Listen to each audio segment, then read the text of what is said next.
So hello my dear, कैसे हैं आप सभी। आशा करते हैं कि आप सभी अच्छे एवं स्वस्थ होंगे और आप अपने 10वीं कक्षा की तैयारी काफ़ी बढ़िया तरीके से कर रहे होंगे। तो फाइनली आज की इस वीडियो में हम लोग पढ़ने जा रहे हैं 10वीं कक्षा के सोशल साइंस का ऐसा इम्पोर्टेंट VVI 70 क्वेश्चन जो कि आपके मैट्रिक के बोर्ड परीक्षा के लिए काफ़ी ही इंपॉर्टेंट है। यदि आप भी इस मैट्रिक का एग्जाम दे रहे हैं तो वीडियो को शुरू से लेकर अंत तक ज़रूर देखिएगा।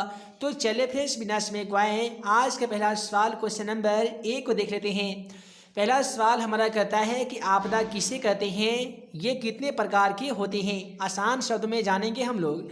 देखिए कि प्रकृति में घटित होने वाले वैसे प्राकृतिक या मानवकृत घटना जिसके फलस्वरूप जान माल के पार क्षति होती है, कई लोग बेघर हो जाते हैं तथा कई लोग काल के गाल में समा जाते हैं, उससे ही आपदा कहते हैं। जैसे भूकंप, बाढ़, सुनामी, ज्वालामुखी विस्फोट, आतंकवाद, महामारी इत्यादि, ये सभी के सभी आपदा के प्रमुख उदाहरणों में से एक है। अब आइए आसान शब्दों में जान लेते हैं।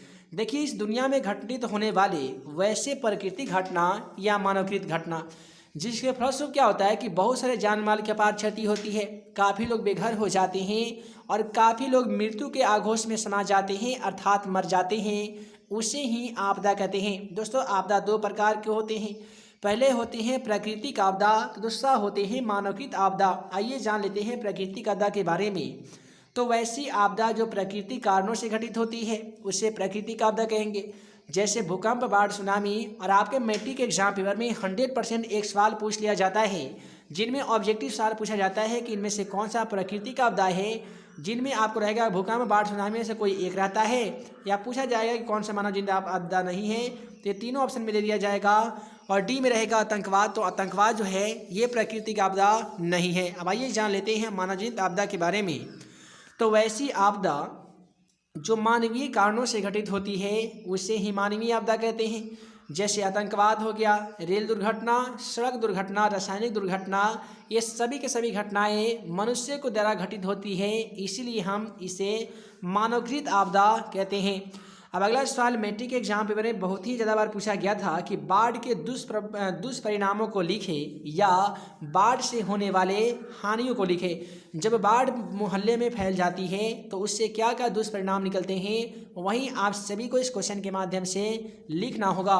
आसान शब्दों में लिखिएगा। देखिए कि बाढ़ एक प्राकृतिक आपदा है, यह विनाशकारी तो होता ही होता है। तो इसके जान लेते हैं प्रमुख दुष्परिणाम जो निम्नलिखित है। पहला इसका दुष्परिणाम ये होता है कि जनधन की हानि होती है, यानी काफ़ी लोगों की मृत्यु हो जाती है, जान माल के पार क्षति होती है। पालतू पशु भी मर जाते हैं। जितने भी पालन पोषण करने वाले जैसे गाय, भैंस, कुत्ता, बिल्ली, ये सब जितने पशु होते हैं, ये सभी के सभी पालतू पशु पानी में डूबकर मर जाते हैं। उसके बाद में फसलें बर्बाद हो जाती है।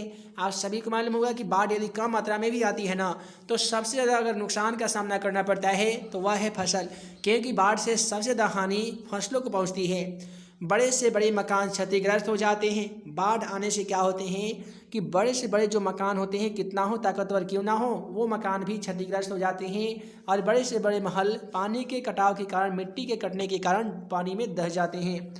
उसके बाद में है परिवहन के साधन जैसे रेल मार्ग, सड़क मार्ग, पुल इत्यादि टूट जाते हैं और परिवहन के साधन में बाधा उत्पन्न होने लगती है। संचार व्यवस्था बाधित हो जाती है। संचार व्यवस्था जिसके माध्यम से टीवी चैनल नेटवर्किंग का जो भी सिस्टम है, ये सभी के सभी व्यवस्था बाधित हो जाती है। बाढ़ के समाप्त होते ही महामारी फैल जाती है। जैसे बाढ़ खत्म हो जाती है उसके तुरंत बाद महामारी फैल जाती है, अर्थात तरह तरह की बीमारियों से मनुष्य शिकार होने लगता है। अब आइए जान लेते हैं कि बाढ़ से बचने के उपाय बताइए, यानी बाढ़ से हम कैसे बच सकते हैं। तो दोस्तों, बाढ़ से बचने के प्रमुख उपाय निम्नलिखित है। पहला उपाय ये है कि नदियों को आपस में जोड़ना चाहिए। देखिए, नदी को आपस में जोड़ने से फ़ायदा ये होगा कि मान लेते हैं दो नदी है, इस प्रकार से दो नदी है। अब इस नदी में पानी बहुत ज़्यादा बढ़ गया है, यदि इसका लगाव हम इस नदी से कर देंगे तो ज़्यादा होने वाली पानी इस अन्य दूसरे नदी में जाकर इसमें कम हो जाएगी और इस नदी में पानी चला जाएगा, जिससे बाढ़ की स्थिति अगर उत्पन्न होने वाली भी होगी तो पानी का आदान प्रदान होने के कारण बाढ़ से बचा जा सकता है। तटबंधों पर वृक्षारोपण करके बाढ़ से बचा जा सकता है। जितने भी तटबंध होते हैं, नदी के बांध होते हैं, उससे वृक्षों को रोप कर मिट्टी को गटने और बांध को टूटने से बचा सकते हैं। नदियों को आपस में, नदियों के आसपास मैंग्रोव वनस्पति लगानी चाहिए। देखिए, मैंग्रोव वनस्पति का जो जड़ होता है ना, ये जालीदार की जैसा होता है, जो मिट्टी को पकड़े रहता है। जिससे तटबंधों की रक्षा होती है। उसके बाद में वर्षा जल का संग्रह करना चाहिए। तटबंधों का निर्माण करते रहना चाहिए, हमेशा ये देख रेख करते रहना चाहिए कि तटबंध ना टूटे और बाढ़ की भयावह स्थिति उत्पन्न ना हो। अगला सवाल यहाँ पे इकोनॉमिक्स से लिया गया है, कहता है कि साख का क्या अर्थ है। मैट्रिक एग्जाम पेपर में इस सवाल 2 नंबर में पूछा जाता है। देखिए, साख का अर्थ होता है विश्वास या भरोसा। साख की मात्रा विश्वास या भरोसा पर निर्भर करती है। इसी विश्वास या इसी साख के आधार पर व्यक्ति के ऋण लेने और देने की मात्रा निर्भर करती है। साख के 2 पक्ष होते हैं, एक होते हैं ऋणदाता जो ऋण को देते हैं, दूसरा होते हैं ऋणी जो ऋण को लेते हैं। किसी दिए गए समय में ऋणी रुपए, सेवा या किसी वस्तु को अपनी साख के आधार पर प्राप्त करता है। निर्धारित समय में उसे बाद उतना ही मुद्रा लौटाता है जो उसे उतना पहले लिया था। इसी लौटाने का वादा करता है, इसे ही साख कहा जाता है। अगला सवाल कहता है कि मिश्रित अर्थव्यवस्था क्या है। याद रखिएगा, मिश्रित अर्थव्यवस्था समाजवादी एवं पूंजीवादी अर्थव्यवस्था का एक मध्यमार्गी प्रवृत्ति है। इस अर्थव्यवस्था का उद्देश्य सूक्ष्म लाभ कमाना होता है। यानी जो मिश्रित अर्थव्यवस्था है ना, ये समाजवादी और पूंजीवादी जो अर्थव्यवस्था होते हैं, इसी के बीच से पाई जाने वाली अर्थव्यवस्था को मिश्रित अर्थव्यवस्था कहते हैं। अब देखिए, इस अर्थव्यवस्था का जो उद्देश्य है ना, ये बहुत कम से कम मुनाफा कमाना होता है। उपभोक्ता का जन्म देना या बनाना, आर्थिक समृद्धि एवं समानता लाना इत्यादि इन अर्थव्यवस्था का मुख्य उद्देश्य है। भारत एक ऐसा देश है जहाँ पे मिश्रित अर्थव्यवस्था विद्यमान है। अगला सवाल कहता है प्रति व्यक्ति आय क्या है, तो आसान शब्द में बता दीजिएगा। कि देखिए, प्रति व्यक्ति आय का अर्थ है राष्ट्र में मौजूद कुल व्यक्तियों की अलग अलग बराबर आय की है, चाहे वह मानसिक आय हो, शारीरिक श्रम करता हो या नहीं करता हो। यही कारण है कि प्रति व्यक्ति आय को बेरोजगारी, बढ़ती हुई जनसंख्या इत्यादि बुरे ढंग से प्रभावित करती है और निचले स्तर की ओर ले जाती है। प्रति व्यक्ति आय की गणना के लिए राष्ट्रीय आय में कुल जनसंख्या से भाग देने पर किसी भी देश की नागरिकों की कुल औसत आय आ जाती है। अब आइए इसी प्रकार से अगला सवाल क्वेश्चन नंबर 6 को देख लेते हैं। अगला सवाल कहता है कि उपभोक्ता के कौन कौन से अधिकार हैं। मैट्रिक एग्जाम पेपर के लिए ये भी क्वेश्चन मोस्ट इंपोर्टेंट है। याद रखिएगा, उपभोक्ता के बहुत सारे अधिकार होते हैं, आइए जान लेते हैं। उपभोक्ता का पहला अधिकार ये है कि सूचना का अधिकार, ठीक है, सूचना पाने का अधिकार, चुनाव या पसंद करने का अधिकार, सुनाई का अधिकार, शिकायत निवारण या क्षतिपूर्ति का अधिकार, उपभोक्ता की शिक्षा का अधिकार, ये सभी के सभी अधिकार उपभोक्ता को प्राप्त हैं। अगला सवाल कहता है कि भारत में वैश्वीकरण के पक्ष में तर्क दीजिए। ये दोस्तों आसान शब्दों में बता दीजिएगा कि भारत में वैश्वीकरण के पक्ष में हम निम्नलिखित तर्क दे सकते हैं। पहला तर्क ये है कि प्रत्यक्ष एवं विदेशी निवेश का प्रोत्साहन किया जाए, प्रतियोगी शक्ति में वृद्धि करना, नई प्रौद्योगिकियों का विकास करना, अच्छा उपभोक्ता वस्तुओं की प्राप्ति, नए बाजार तक पहुंच होना, उत्पादन एवं उत्पादित वस्तुओं के स्तर को उन्नत करना, ये सभी के सभी वैश्वीकरण के प्रमुख अंगों में से एक हैं। अब यहाँ पे अगला सवाल क्वेश्चन नंबर 10 को देख लीजिए। ये दोस्तों अगला सवाल क्वेश्चन नंबर 10 क्या कहता है, तो ये दोस्तों अगला सवाल क्वेश्चन नंबर 10 कहता है कि बहुराष्ट्रीय कंपनी किसे कहते हैं। मैट्रिक एग्जाम पेपर में यह सवाल भी 2 नंबर में पूछा जाता है। तो आसान शब्दों में ऐसा लिखिएगा कि बहुराष्ट्रीय कंपनी की श्रेणी में वैसी कंपनियां आती हैं जिनका फैलाव एक देश में नहीं बल्कि अधिक देशों में है। वे अपनी विस्तार इकाइयों को नियंत्रण एवं स्वामित्व रखती है, चाहे उनकी इकाइयाँ किसी भी देश में क्यों ना हो। यह विश्व स्तर पर वस्तु एवं सेवा का उत्पादन करती है और विभिन्न उत्पादों को जोड़ती है। आसान शब्दों में कहेंगे तो बहुराष्ट्रीय कंपनी का मतलब ऐसा कंपनी के बारे में कहा जाता है जिनका फैलाव एक देश में ही नहीं बल्कि अनेक देशों में है, और वह बहुराष्ट्रीय कंपनी एक देश नहीं बल्कि अनेक देशों में व्यापार करती है, अपनी इकाइयों को लगाती है और उत्पादन में बढ़ावा भी देती है। इसके बाद में अगला सवाल यहाँ पे जो भी क्वेश्चन हम लोग देखने जा रहे हैं वो सभी के सभी क्वेश्चन 10वीं कक्षा के ज्योग्राफी से रिलेटेड है। और पहला सवाल कहता है कि संसाधन क्या है। आसान शब्दों में जानिए कि समस्त जैविक पदार्थ, जैव एवं अजैव पदार्थ जो मानवीय आवश्यकताओं की पूर्ति में सहायक होते हैं उसे ही संसाधन कहते हैं। अब आसान शब्दों में कैसे याद रखिएगा, तो देखिए इस दुनिया में पाए जाने वाले वैसे संसाधन या वैसे पदार्थ जिनका इस्तेमाल मनुष्य अपनी आवश्यकताओं की पूर्ति करने में करता है, उन तमाम संसाधनों को या उन तमाम वस्तुओं को ही संसाधन कहते हैं।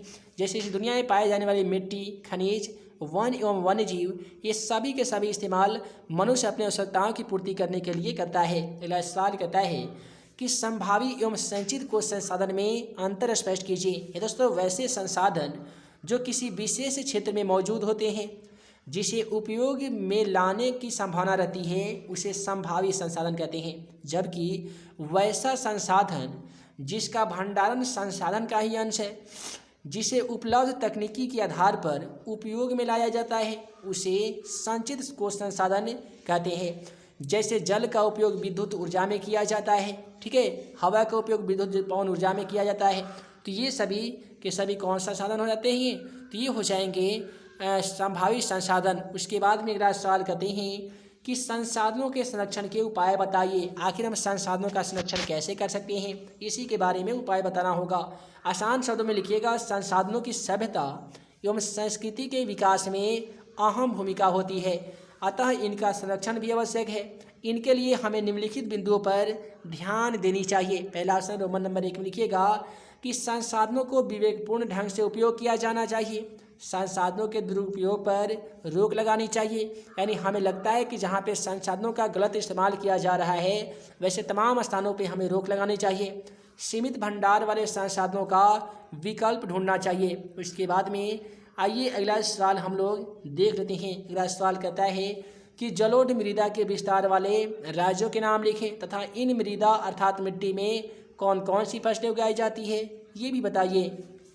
तो देखिए, जलोढ़ मिट्टी पूरे उत्तर भारत में फैली हुई है। इसके गुजरात और राजस्थान में कुछ क्षेत्रों में जलोढ़ मिट्टी पाई जाती है। इस मिट्टी में प्रायः धान, मक्का, गेहूं, गन्ना, दलहन इत्यादि की खेती की जाती है। तो याद रखिएगा, ऑब्जेक्टिव सवाल में पूछे जा सकते हैं कि जलोढ़ मिट्टी भारत के किस राज्य में पाई जाती है। तो भारत में जितने भी उत्तर भारत में जो फैली हुई है, उन तमाम जगहों में जलोढ़ मिट्टी पाई जाती है, जैसे गुजरात हो गया, राजस्थान हो गया, ठीक है। उसके बाद में कहता है कि सर्वोच्च कृषि से आप क्या समझते हैं। दोस्तों याद रखिएगा, सर्वोच्च कृषि से अभिप्रायः सर्वोच्च कृषि द्वारा की जाने वाली कृषि से है। इस प्रकार की कृषि प्रायः पहाड़ी क्षेत्रों में की जाती है, जहां अधिक वर्षा होने के कारण उपजाऊ मिट्टी पानी में बह जाते हैं, और उपजाऊ मिट्टी को पानी में बहने से रोकने के लिए ही सर्वोच्च कृषि की जाती है।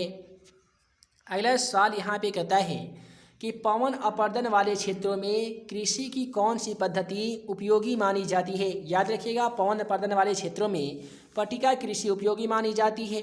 इसके फसलों के बीच में घास की एक पत्तियाँ विकसित की जाती है, जिसके कारण पवन के वेग द्वारा भी उपजाऊ मिट्टी हवा में नहीं उड़ पाती है। दोस्तों वीडियो लंबी ना हो, जिसके कारण मैं इस वीडियो को यहीं पेंट करता हूँ। उम्मीद है आज का यह वीडियो आप सभी को पसंद आया हो तो वीडियो को लाइक करें, अपने दोस्तों के साथ शेयर करें। ऐसे ही नए नए वीडियो पाने के लिए आप हमारे YouTube channel math and magic tips को सब्सक्राइब करना बिल्कुल ना भूलिएगा। तो हे दोस्तों, मैं मुकम्मल सारी जल्द मिलूँगा अगले वीडियो में नए वीवीआई क्वेश्चन के साथ। तब तक के लिए आप सभी को वीडियो देखने के लिए बहुत बहुत धन्यवाद।